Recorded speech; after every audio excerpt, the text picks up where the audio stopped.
Have you ever been running a group program and some of the participants are just a little bit too quiet for your liking? They don't seem to be as engaged, they don't contribute as much, and you perhaps worry that they're not getting it. Well, I'm here to tell you that maybe what you've got is a case of introverts on your program.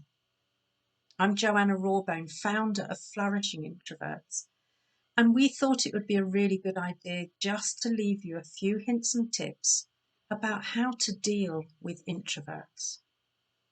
Why do you need to know this? Well, with up to 50% of people identifying as introverts, you're going to have some on your program. So knowing how to deal with them is going to be really useful.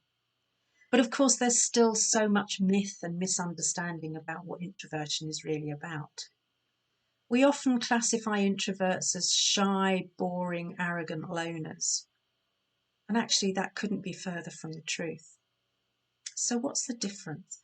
The Swiss psychologist Carl Jung explains that the difference between extroverts and introverts is where we get our mental energy from and what drains our mental batteries. So extroverts are recharged by being out there in society, by social interaction, by change, by loud busyness. Whereas introverts, that would exhaust them, that would deplete their batteries massively. Introverts are already overstimulated mentally, and this is an important point to remember when you're running a program. So provide too much stimulation on your program, thinking that's whipping things up and going to make a difference, is just going to really be exhausting for the introverts. There are 6 different types of introverts. People don't really understand that. And of those 6 pure types, there's then an ability to have a combination. So there's a blend of those. And if you want to know more about that, listen to episode 10 of my podcast, The Flourishing Introvert Talks, and that'll just give you a brief explanation of those 6 types. But the thing that we need to really focus on and remember here is that as you're putting together your program, we need to cater for the different types of neurodiversity. So what are my top tips? I've made a few notes so that I don't forget them. It's very typical of an introvert. Why? Because our communication process is think, say, think. So we're much less comfortable at just talking off the cuff, something that I know some of you are very good at. Introverts probably need to do a bit more prep. So I've got some notes. First top tip I would say is don't insist on everyone doing a video introduction. I mean, there are some introverts out there who hate even talking on the phone. So putting their face on camera and doing a video introduction will have them shrink into the background straight away. So give people a choice about how that happens, and notice when what you're asking for is to satisfy your own needs as opposed to the needs of your participants. Do offer different options of how to engage throughout the programme. So if you're doing check-ins and things like that, having them write that down as a comment or some other way is going to be much more comfortable for introverts and allow them to stay engaged and with you much better. Don't assume that lurking equals disengagement. Because what we're constantly trying to do is conserve our battery levels, then what we do is we turn off as many distractions as we can in order to conserve those batteries. So it might be that I show up to a call and want my camera off, just because that's just one bit of stimulation too much for me at the end of what might be an already busy day.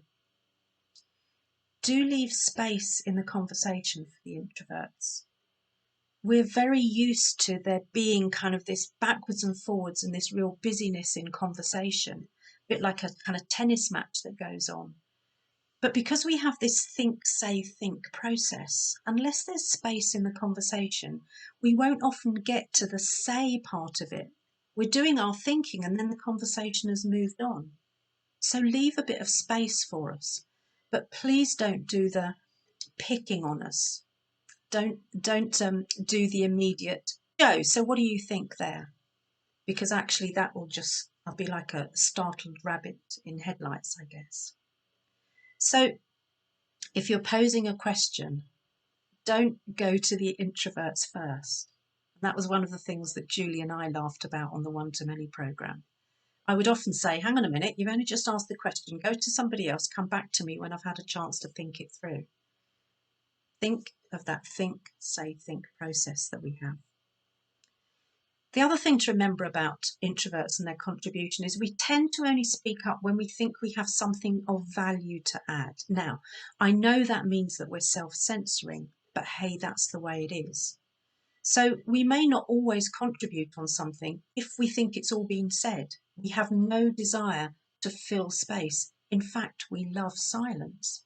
So we're quite comfortable with that. I'd say don't ignore us and overlook us. So there can be a tendency in some programs I've been on where the loud action taker kind of boisterous types get a lot of praise and recognition, and the quieter ones don't get enough. So make sure that you're equitable with your recognition and notice what it is that the introvert might be doing quietly in the background. Check in with them offline so that they're not always having to do it in the group program. So what we're talking about here is neurodiversity. And there's so much that we're talking about in terms of diversity and inclusion these days. You'll be a much better program facilitator if what you're doing is you're allowing the inclusion of introverts into your program. Have fun with it.